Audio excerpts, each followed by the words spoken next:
Julian Vance had always prided himself on his integrity, a quality that felt increasingly anachronistic in the gleaming, ruthless world of Sterling Financial.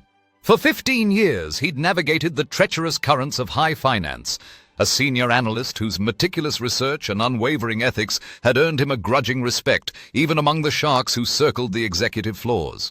His office, a minimalist shrine to efficiency on the 35th floor, offered a panoramic view of the city, a sprawling tapestry of ambition and concrete. His life was a well-ordered spreadsheet, six-figure salary, a tasteful apartment in a desirable postcode, a meticulously managed portfolio, and a quiet, if somewhat lonely, routine. He dated occasionally, but no one had ever truly stirred the deep, settled waters of his existence. He was, by all accounts, a success. Yet, beneath the polished surface, a faint hum of disquiet persisted. He saw the corners cut, the ethical lines blurred, the relentless pursuit of profit at any cost. He'd learned to compartmentalize, to tell himself he was a cog, not the machine itself. The first crack in his meticulously constructed reality appeared in the form of a woman named Clara Ashton. She wasn't a client, nor an employee. She was, as his boss, Mr. Thorne, had grumbled, a persistent nuisance.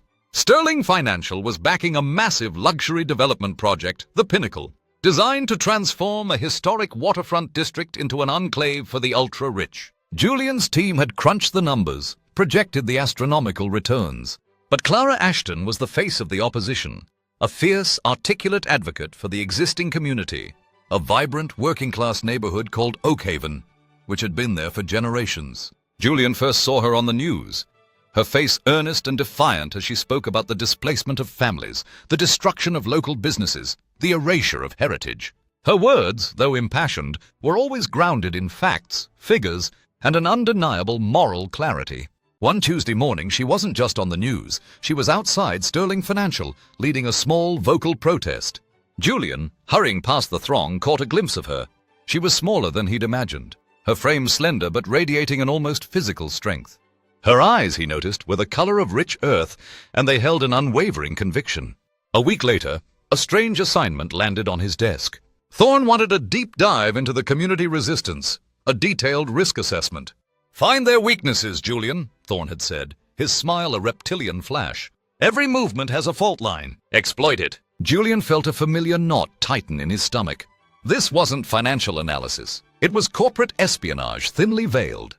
But he was a professional. He started his research. He pored over public records, news articles, social media. And the more he learned about Oakhaven, the more his discomfort grew. It wasn't a blighted area.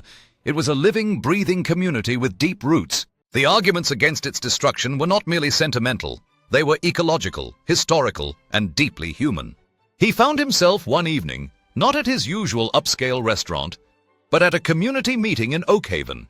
He went anonymously just to observe. Clara Ashton was speaking, not from a podium, but from the heart of the room, her voice resonating with an unvarnished truth. She spoke of families who had lived in their homes for a century, of small businesses that were the lifeblood of the local economy. She spoke of the deceptive tactics of the developers, the way property values were artificially suppressed, the legal loopholes being exploited. He listened, mesmerized, as she outlined their strategy. To highlight the environmental impact on the fragile estuary, to petition for historic landmark status, to bring a class action lawsuit against the developers for predatory land acquisition practices. What struck him most was her resilience. The odds were stacked against them, yet she fought with unwavering hope. He felt a profound sense of shame for his part, however small, in the corporate machinery that sought to crush her. The next day, as he reviewed the development plans for the Pinnacle, he saw something new. A footnote barely visible detailing a minor structural issue with the proposed foundation due to an unstable geological fault line running beneath a significant portion of the site. It was easily overlooked, easily dismissed as a minor engineering challenge. But Julian's analytical mind saw the implications. Massive cost overruns, potential delays, and if not handled with absolute expensive precision, a long-term structural risk. It was the kind of detail Sterling Financial's internal reports would gloss over, knowing the potential hit to their investment. He remembered Clara's words about environmental impact, about the developers cutting corners. This, he realized, was more than a corner. It was a fault line, both geological and ethical. He tried to raise the issue internally. He drafted a cautious memo to Thorne, highlighting the potential for unforeseen expenses and structural integrity concerns. Thorne barely glanced at it. "Julian, you're overthinking this. Our engineers have signed off. The numbers are solid. Focus on the community resistance, not phantom geological rumbles." But Julian couldn't let it go. He knew what signed off often meant in this environment. A quick stamp, not a thorough investigation. He cross-referenced the coordinates of the fault line with Oakhaven's proposed historic district. The fault line ran right through it, threatening not just the new development, but potentially the very stability of the surrounding older structures if the new construction was done improperly or cheaply. He found himself back at Oakhaven, this time in the daytime, walking the streets. He saw the community garden, the vibrant murals, the small bakery with its tantalizing scent of fresh bread. He saw Clara talking to an elderly woman, her hands clasped warmly around the elders.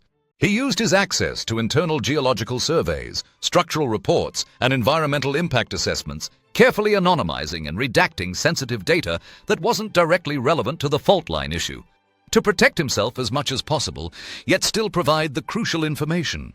He passed the package of documents, a thick manila envelope, to Eleanor. She listened, her brow furrowed as he explained the implications. "Julian," she said, her voice quiet, "if Sterling finds out you've done this, they will come after you with everything they have. They will ruin you." He met her gaze. "I know, but someone has to. This isn't just about profit, Eleanor. It's about safety. It's about a community." Eleanor, in turn, passed the information to Clara Ashton's legal team. The new data galvanized their efforts. The existing historical preservation arguments were strengthened by the structural instability. The environmental impact arguments gained teeth with the potential for ground destabilization and water table contamination. The next few weeks were a whirlwind. Oakhaven's legal team filed an injunction, citing the new evidence. The city council, facing public outcry and scientific data, was forced to reevaluate the Pinnacle project. News outlets, now armed with tangible proof of potential dangers, picked up the story with renewed vigor. The narrative shifted from greedy residents holding back progress to irresponsible developers endangering a community. Mr. Thorne was furious. He called Julian into his office, his face a mask of barely controlled rage. "Leaks, Julian. Damaging leaks. Someone is feeding information to those Oakhaven fanatics, and it's coming from inside." Julian met his gaze, his heart pounding, but his face carefully neutral. "Sir, I adhere to strict protocols regarding confidential information." Thorne leaned forward, his voice a low growl. "You've been too interested in this Oakhaven situation, Julian. Your risk assessment report, your questions about the geological surveys, it all fits a pattern." He knew then that he was caught. He had been too thorough, too persistent. His integrity, once his shield, was now his weapon, and his downfall. "We have reason to believe," Thorne continued, "that you've compromised company assets and violated your non-disclosure agreement. Your access has been revoked. Security will escort you out. Your severance package will be minimal, non-negotiable. And be assured, Mr. Vance, we will ensure that your future employment prospects in this industry are limited." The words were a physical blow. "Fired!" Blacklisted. The meticulously ordered spreadsheet of his life had just been wiped clean. He walked out of Sterling Financial for the last time. The city skyline that had once been his kingdom now seemed indifferent, even hostile. He felt a strange mixture of fear and liberation. He had lost everything material. His reputation, his career, his identity. He was Julian Vance, a disgraced former analyst. The initial days were a blur of shock and despair. His phone, once constantly buzzing, was silent. Calls to his few contacts in the industry were met with awkward silence or polite rejections. He felt like an outcast, branded. He spent hours staring at the ceiling of his expensive apartment, a gilded cage he could no longer afford. He felt the cold sting of regret, the crushing weight of uncertainty. Had it been worth it? Had he been a fool? Then a message arrived. Not from a headhunter, but from Clara Ashton. "The injunction was granted, Julian. We won this round. Because of you. Please come to Oakhaven. We want to thank you." He hesitated. What would he say? What would they expect? He was a financial analyst, not a community activist. But the message held a genuine warmth, a sincerity he hadn't encountered in years. He went. The community center in Oakhaven was bustling, vibrant, a stark contrast to the sterile halls of Sterling Financial. People laughed, children played, the air was thick with the scent of coffee and homemade pastries. Clara met him at the door, her smile radiant. "Julian," she said, taking his hand, her grip firm and warm. "Welcome!" She introduced him to community elders, to families whose homes had been saved. to small business owners who could now breathe a sigh of relief. He saw genuine gratitude in their eyes, not pity. They knew what he had sacrificed. They didn't see a disgraced executive. They saw a man of principle. Elder Hayes, a wise old woman with eyes that held the history of Oak Haven, looked at him with a knowing gaze. "You risked everything for us, son. You gave us a fighting chance." Over coffee, Clara explained that while the injunction had halted the pinnacle, the fight wasn't over. The developers would appeal. They would try new tactics. But for now, they had breathing room. "And we have you," she added, her eyes serious. "Your knowledge, your mind, it's invaluable." He scoffed. "My knowledge? I'm an analyst for an investment bank. What good is that here?" Clara smiled gently. "You think Oak Haven doesn't need smart people?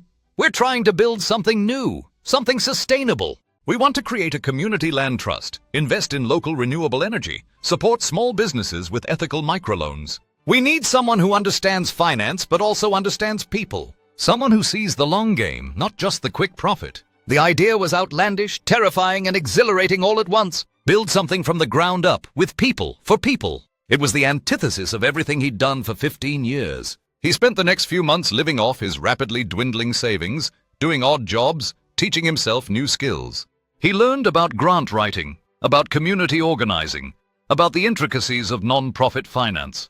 He volunteered at the Oak Haven Community Center, helping with basic accounting, organizing paperwork, learning the rhythms of a life lived outside the corporate churn. He traded his designer suits for practical clothing, his expensive lattes for community coffee. He discovered a joy in working with his hands, helping to clean up the waterfront, tending the community garden.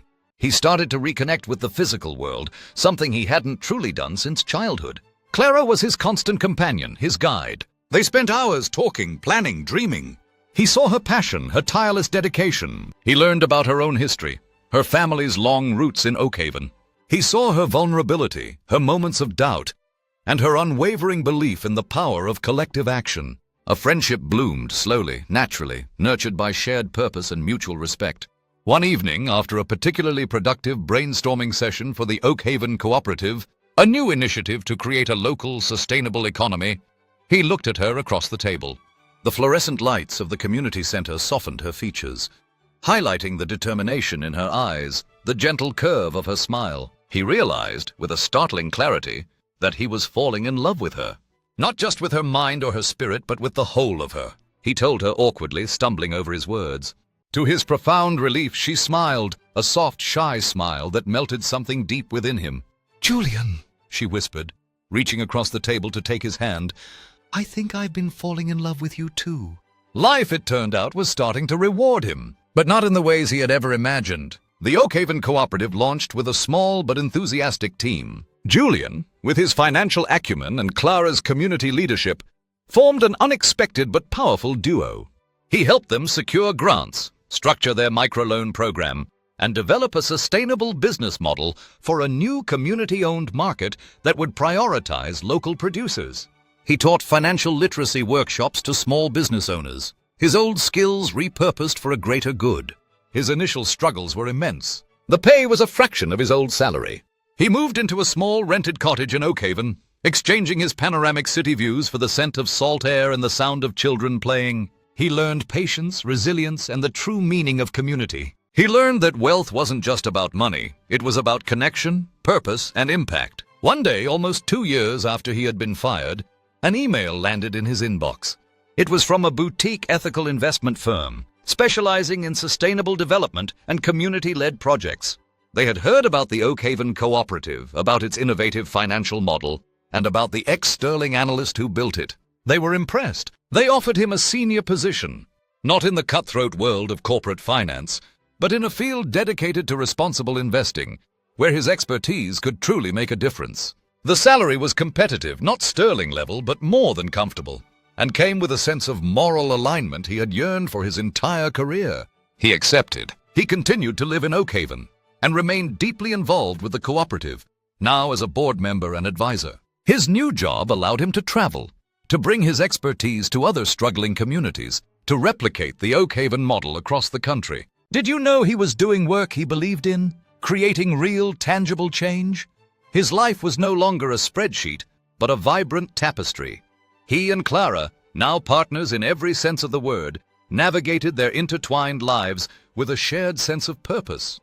Their small cottage in Oakhaven became a home, filled with laughter, shared meals, and the quiet satisfaction of building a life together. One evening, as they sat on their porch, watching the sunset paint the sky over the very waterfront he had helped save, Clara leaned her head on his shoulder. "Remember when you thought you'd lost everything?" she murmured. He smiled, pulling her closer. "I did lose everything in a way. The old Julian Vance, the one obsessed with numbers and status. But what I gained..." He gestured to the bustling streets of Oakhaven, to the vibrant life unfolding before them. "What I gained is immeasurable." He had lost his job helping her, helping a community, and life, in its profound and unexpected wisdom, had rewarded him not with more money or power, but with purpose, with love, and with a true home. He had traded the gilded cage for a life rooted in the rich earth of Oakhaven, and he had never been richer. The harvest of his integrity, it turned out, was far more abundant than any corporate bonus could ever be. Thanks! Don't forget to subscribe to my channel and hit the bell icon to stay updated with all my latest videos. Your suggestions mean a lot. Please share your feedback in the comments so I can keep improving and bringing you even better content.